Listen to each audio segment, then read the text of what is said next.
Okay, let me ask you something. What if you could use all that crypto you've been holding to buy a house, but without selling a single coin? Sounds impossible, right? Well, today, we're diving into a really big shift in the mortgage world that's making this a reality. It's all about bridging that gap between your digital wallet and the dream of owning a home. I mean, this is the big question for anyone who's deep into crypto, right? How do you actually turn those digital assets into something real, like a house?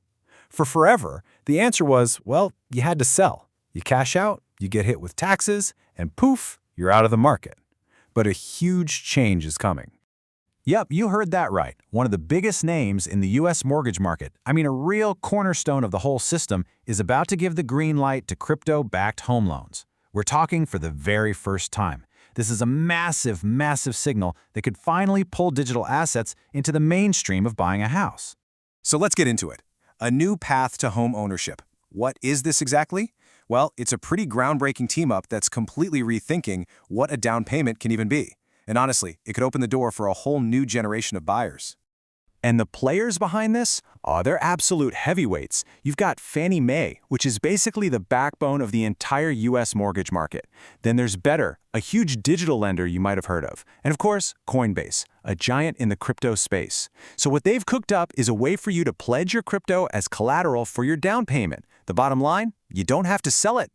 And that right there is the core appeal. Think about it. You get to keep your crypto, right? You stay in the market. You're still in line for any future gains, but you also get the keys to your new home. It's really like having your cake and eating it too, financially speaking. Okay, so how it actually works. I know it sounds great on paper, but how does this whole thing, work in the real world?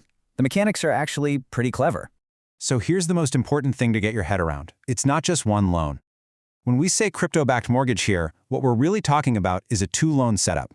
You've got your main mortgage, the big one for the house itself, and then you have a second, smaller loan that's secured by your crypto. It's that second loan that becomes your cash down payment. So the whole process breaks down into about 3 main steps. Step 1, you qualify for a standard mortgage, one that meets all the Fannie Mae's usual rules. No surprises there. Step 2, you get a totally separate loan by using your crypto as collateral, which is just a fancy way of saying you're putting it up as a guarantee.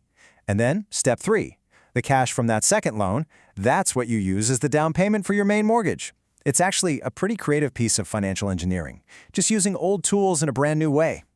All right, next up, the upside and the downside. Because, look, as cool as this sounds, a structure this innovative is going to have some trade-offs. For every pro, there's usually a con. So let's take a really balanced look at what this means for you, the home buyer. So on the upside, the benefits are pretty obvious, right? You get to keep your crypto, you get to sidestep a potentially huge capital gains tax bill, and you stay in the game for any future market growth. But the downside? Well, you're juggling 2 separate loans. That means more paperwork, more complexity, and yeah, a higher overall cost to borrow the money. And that higher cost isn't just a little bit either. We're talking rates that can be up to 1.5% higher than a normal mortgage. So what's really happening here? Well, you're basically placing a bet. You're betting that your crypto portfolio is going to grow faster than that extra interest you're paying. It's definitely a calculated risk. And this quote really just sums up the whole deal perfectly. The structure allows buyers to retain exposure to crypto markets while still qualifying for financing.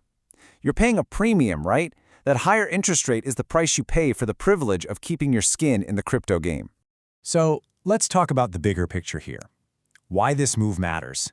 Because this is way more than just some new niche product for the crypto diehards.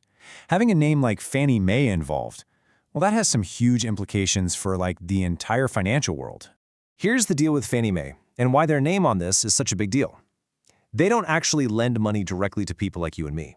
What they do is they buy mortgages from the lenders, which pumps a ton of cash back into the market so lenders can make more loans.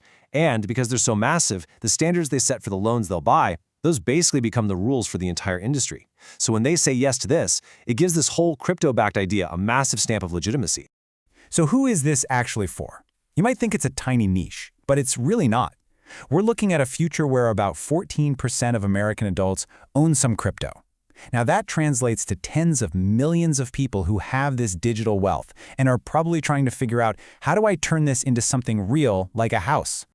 And this trend is especially strong with younger buyers. A survey from Redfin found that almost 13% of Gen Z and millennial buyers have already sold crypto to help pay for a home. So you see, this new product isn't really creating a new trend. It's just offering a much smarter, more efficient way to do something that people are already doing.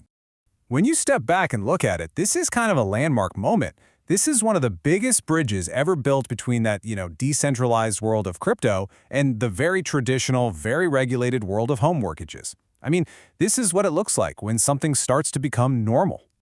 And all of this leaves us with a pretty fascinating question for the future.